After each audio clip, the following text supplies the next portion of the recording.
He noticed what I hid. A tremor. A bruise that shouldn't have been there, a secret I'd taught myself not to see. When the doctor's eyes met mine, something in me unspooled. He didn't flinch. He leaned closer, whispered, "I can help." And the world tilted toward possibility that night. By the time the nurse drew the curtain, the room smelled like antiseptic and rain. I stared at the cracked ceiling tile as if it could translate the ache under my ribs into something ordinary. A stumble, a cold, a name I wasn't afraid to say. "Jerry?" a voice said from the doorway, low and warm. He stepped in with a clipboard and a tired smile, shoulders dusted with the last of the storm. Dark hair curled damply against his forehead. The tag on his coat read, "Dr. Brian Duarte," but it was his eyes that told me I was seen. "I'm Brian," he said. "We met your fever out at triage. It lost." His joke landed like an exhale in me, a polite space opening where panic had been. I was 29 and old enough to know how to lie politely. The trick was to keep the words simple and the voice even. "What brings you in tonight?"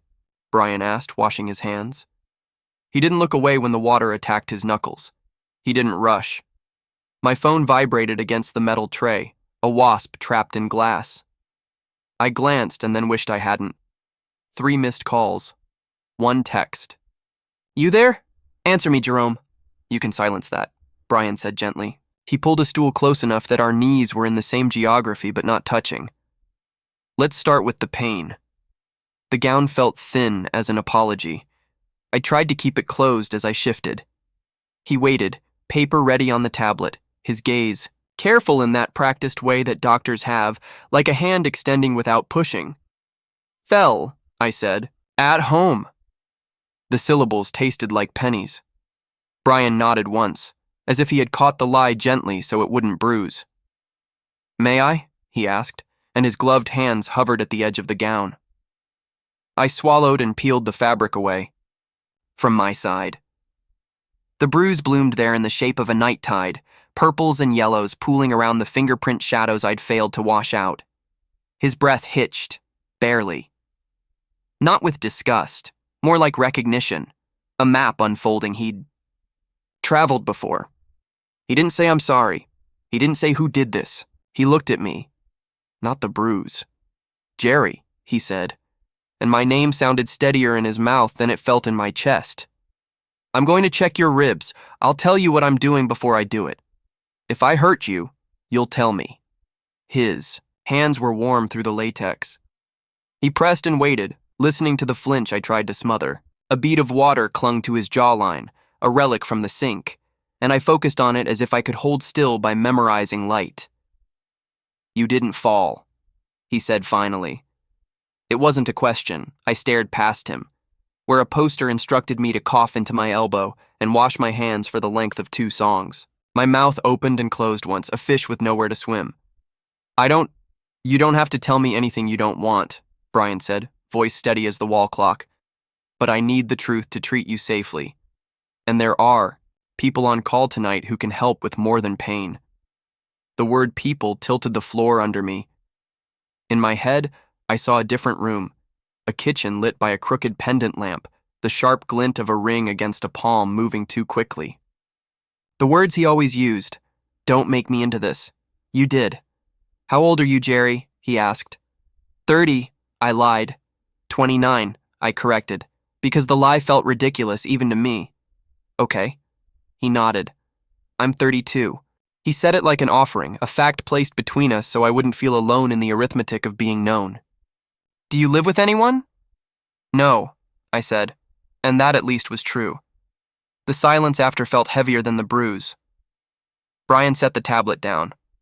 "I'm going to order x-rays," he said, "and I'm going to ask the social worker to stop by, not because I think you're weak or because I think you're broken, because you deserve to be safe while you heal." My phone vibrated again. Another text blossomed across the screen. "Answer. Now." Brian glanced at it and then at me. "Do you want me to ask security to keep someone out?" My mouth said no before my heart could think. The word was muscle memory. No was how you stayed small enough to survive. But Brian didn't nod and move on. He let the no sit there, a thing I could watch until I recognized its shape. "If you change your mind," he said, "we can make sure you leave safely. We can call a cab or someone you trust. There's a back exit." I wanted to say, "I don't know anyone anymore." The truth of it sat heavy in my mouth. Instead, I said, "Okay." He stepped back only to give me space. "I'll be right outside while you change for X-ray," he said. He offered a thin blanket with the kind of gravity that turned it into a shield. When he left, I breathed like I'd been drowning in shallow water and had just remembered how to stand. I changed slowly, cradling the bruise with the edge of my palm. In the reflection of the wall-mounted sanitizer, I looked like a person I'd once promised not to become. The X-ray tech was brisk but kind, and then the room was mine again, the curtain breathing in and out. Brian came back with a printout and a look that practiced itself into compassion without pity. "No fractures," he said. "Deep contusion. Pain meds, yes. 4 weeks, maybe 5. Bruises tell time differently." He set a card on the tray. "Take it." My phone buzzed again, harder, like somebody knew. I swallowed. Outside, thunder bruised the sky. Inside, his voice steadied my pulse. My phone kept screaming his name, but Brian's calm cut through the noise. A plan formed, thin as paper but real enough to fold. I didn't know if courage would hold. I knew only this: I wasn't alone tonight. Brian held the card between 2 fingers, like an invitation instead of a demand. The hospital's logo sat in one corner. Beneath it, in blue ink, a first name and a number that wasn't an office line. He caught my hesitation and turned the card over, writing something on the back. "It's the hotline," he said, "and this is for after 2 in the morning when the official lines go quiet." He tapped the other side, where he'd printed a second number. "It forwards to the on-call advocate. If you don't want to talk, you can text." My throat made a small disbelieving sound. "Do people actually—" "They do," he said, "and sometimes they don't. Either way, you're allowed options." He checked my pupils again, the light gentle, as if the brightness might apologize for arriving. When he clicked the pen light off, the room felt kinder, the edges less sharp. A woman in a marigold sweater stepped in, a badge bouncing softly against the knit. "Jerry?" she said, and when I nodded, she smiled like I'd opened a door. "I'm Lila, the social worker on nights. Brian asked me to stop by." Brian's glance asked a question I didn't know how to answer. He solved it by pulling the curtain wider and sitting within earshot but not in the center of the conversation. Lila took the chair. "Can I sit with you for a few minutes?" When I nodded again, she folded her hands, sleeves pushed up, a small tattoo of a wave visible on her wrist. "I'm here to help with practical things. People sometimes forget that safety looks like logistics. Do you have somewhere safe to sleep tonight?" I opened my mouth, closed it, and tried again. "I have an apartment. Is anyone else able to access it?" The air shifted. I felt each inch of it against my skin. "He has a key." "Okay." She didn't flinch. "Do you want to change the locks? We can give you a certificate to break a lease if you need to. We can also arrange a hotel on a voucher or a shelter, depending on what feels tolerable." The word tolerable broke me a little. I hadn't thought that safety could be measured in what my body could stand, rather than what I could explain. "A hotel," I said, surprising myself. "For tonight." "Done," Lila said. "Do you need to go home first?" "I don't want to." The admission felt like a splinter finally eased out. My phone buzzed again, insistent. I turned it face down. Brian cleared his throat softly, a sound like a bridge. "Security's already been notified," he said. "In case anyone comes looking. We can discharge through the staff entrance." Lila nodded. "We'll give you a go bag," she added. "Toothbrush, charger, socks. It's not much, but it's something." Something. It felt like everything. "We can also do an incident report if you want it on record," she said. "Or not." "Not," I said too, quickly. Brian's eyes flicked to mine and away, not pushing, just bearing witness. Okay, Lila's voice folded around the word like a blanket. Here's what I'm going to do. I'll book the hotel under a pseudonym. We'll get you a ride share to the back entrance. Brian will handle your prescriptions. I'll put my card in, the bag. If at any point you change your mind about anything, that's allowed. She stood, paused, then leaned in just enough that her scent, orange peel and mint, warmly replaced the antiseptic. You're not the worst thing that happened to you, she said softly. You're the part that survived. After she left, I stared at the space she'd occupied until it changed back into air. Brian went about clicking boxes on his tablet, but his concentration shone outward toward me. When he finally spoke again, his voice was low. Pain 1 to 10? 6, I said, and watched him believe me. He handed me the little white envelope with 2 pills. This is just to get you home, okay?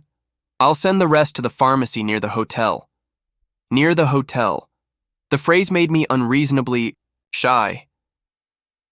Thank you. He smiled, and it reached his eyes, slow and genuine. You don't owe me anything for telling me the truth.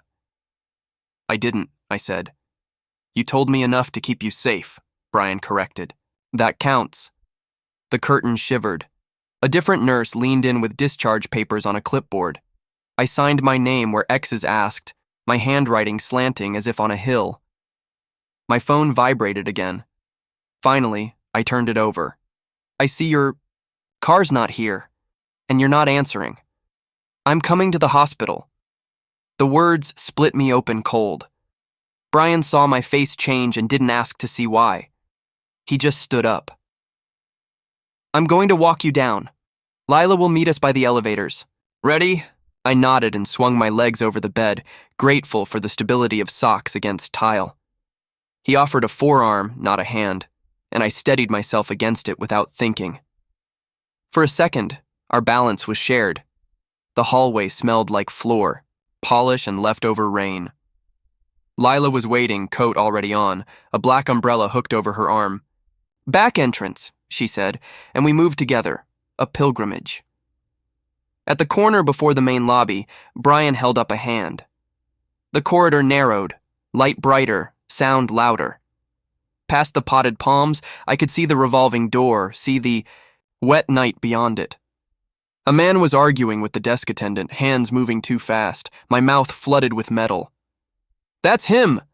Brian's face didn't change. He simply shifted a fraction closer and called security on the wall phone. This is Duarte, he said. We need a diversion at the main entrance and an escort at the service exit. Lila's umbrella tipped lower to shield my face. Outside, the storm bellowed. Inside, we moved toward the door marked exit quietly. The door was unmarked, just painted steel, but crossing it felt like stepping into another life. Behind us, his voice stained the lobby air. Ahead, rain kept the streets honest. Brian's hand hovered near my shoulder, not touching. If we moved fast enough, hope might outrun fear. Just this once. Security appeared as if summoned by the storm itself. 2 guards in navy windbreakers, radios murmuring. Lila's umbrella tilted lower, shadowing my face, and Brian took half a step forward, not so much shielding me as occupying space I didn't know I was allowed to take. Service exit, he told the guards, and they nodded, one peeling off, toward the main entrance where the revolving doors spun, the other falling in behind us as we slipped into a staff corridor that smelled like freezer air and coffee. The fluorescent lights hummed. I felt the bruise in my side pulse with my steps. Somewhere, a machine beeped a patient's private Morse code. At the end of the hall, a metal door waited, its push bar promising the alarm wouldn't sound. Lila checked her phone. Car is 2 minutes out, she said. Gray sedan. Driver's name is Keisha. The second guard cracked the door. Rain rushed in, cool against my fevered skin. In the alley beyond, neon sulked in puddles, an ambulance idled, its driver smoking under the awning. The city's spine thrummed. We moved. Lila's umbrella became a moving tent, the 4 of us contained in its small universe. Brian scanned the alley automatically, habits born of 100 nights shepherding the vulnerable from one threshold to another. The guard lifted a hand at the ambulance driver, who flicked his cigarette away and gave us a brief nod, complicit in the small ceremony of getting someone safely to a car. For a second, the moment held. Then, from somewhere near the corner, a voice, frayed and familiar, frayed me in turn. Jerome! The name hit like a thrown glass. My body flinched before my mind arranged the syllables. Brian didn't touch me. He put himself between the sound and me, and Lila's umbrella swung wider.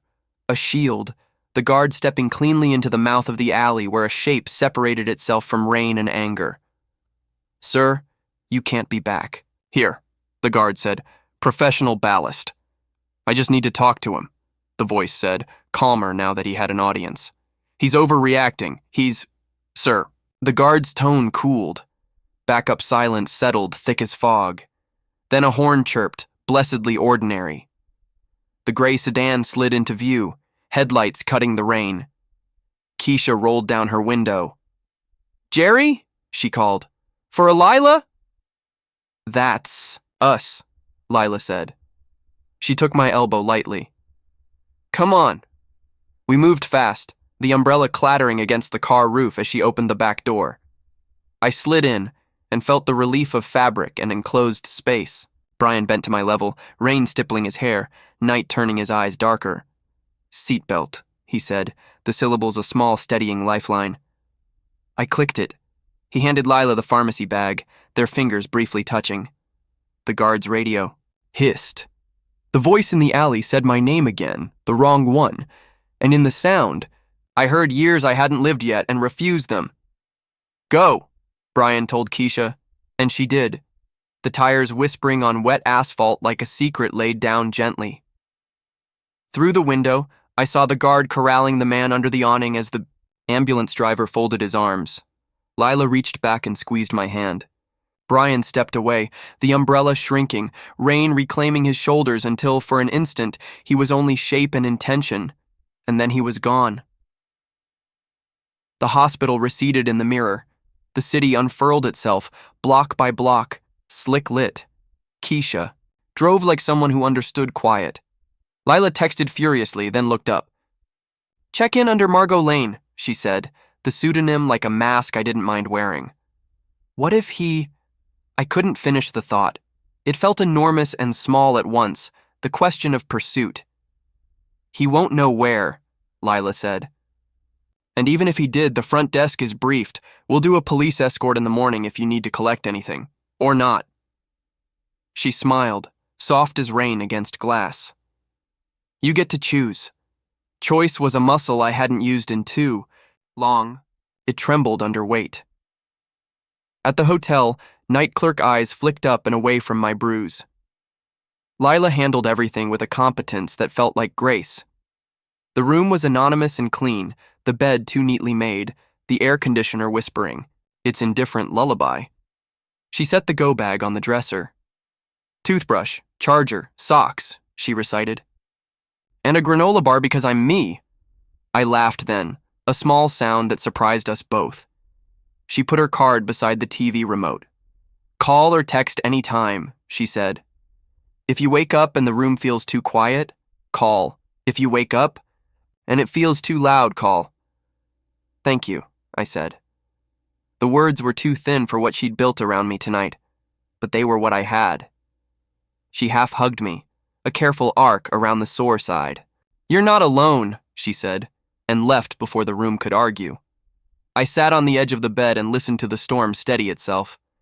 I got in the shower and watched the bruise run purple like a spilled galaxy under the spray. I closed my eyes and named the pain out loud, every number between 4 and 7, until it felt less like a secret and more like a weather report. After, wrapped in the hotel robe, I texted the hotline number Brian had pressed into my palm. Made it. To the hotel. It felt like throwing a bottle into the ocean. The response came almost immediately. Proud of you. Breathe. Sleep if you can. If you can't, we can talk.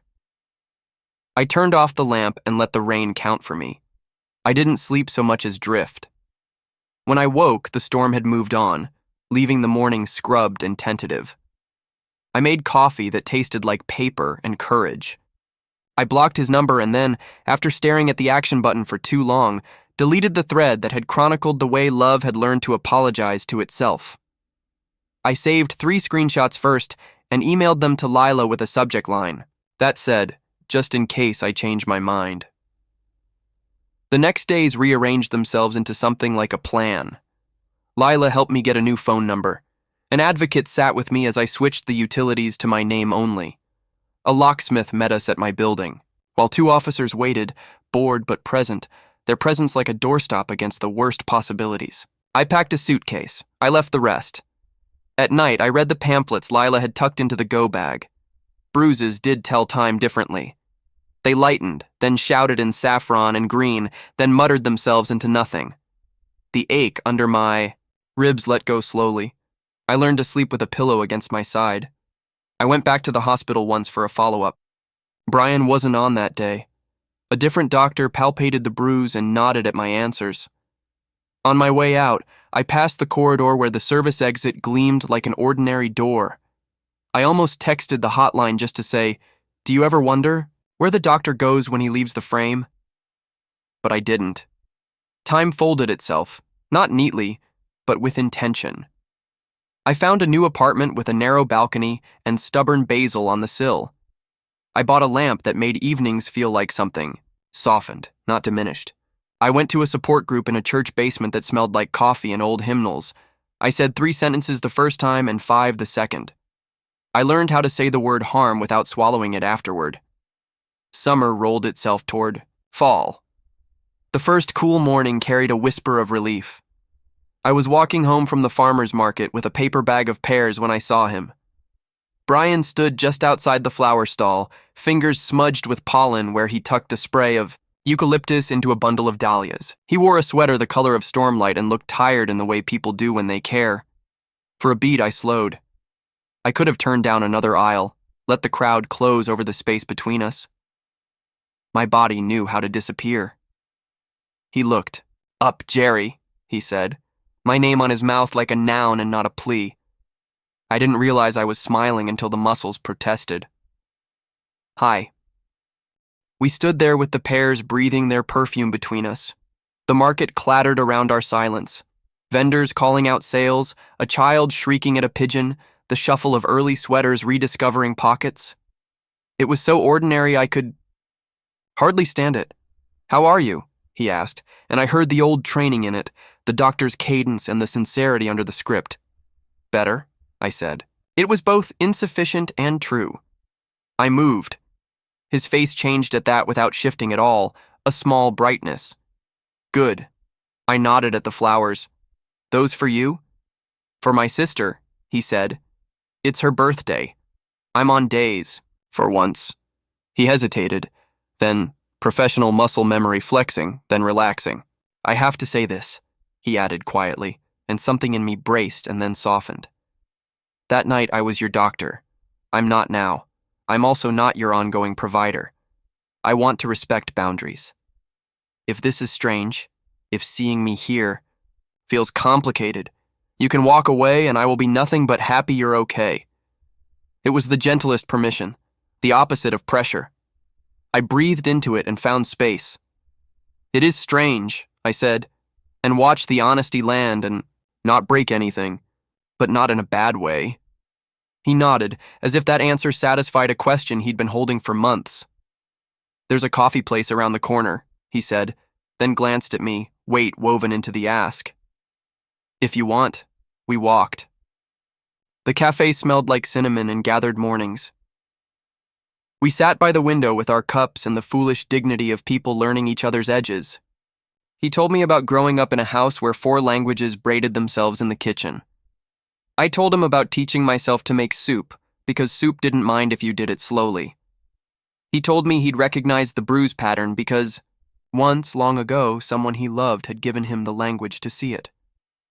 I told him I'd kept the hotline card in my wallet with my expired library card, as if keeping the old and the new together could teach them to get along.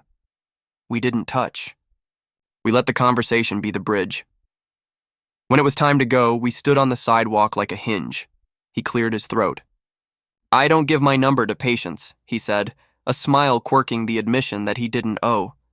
"But you're not my patient." The card he handed me wasn't hospital stock. It was a scrap torn from a notepad, his name and his own.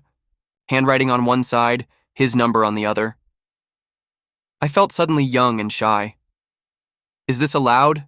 I teased, because humor had become a way to measure air pressure.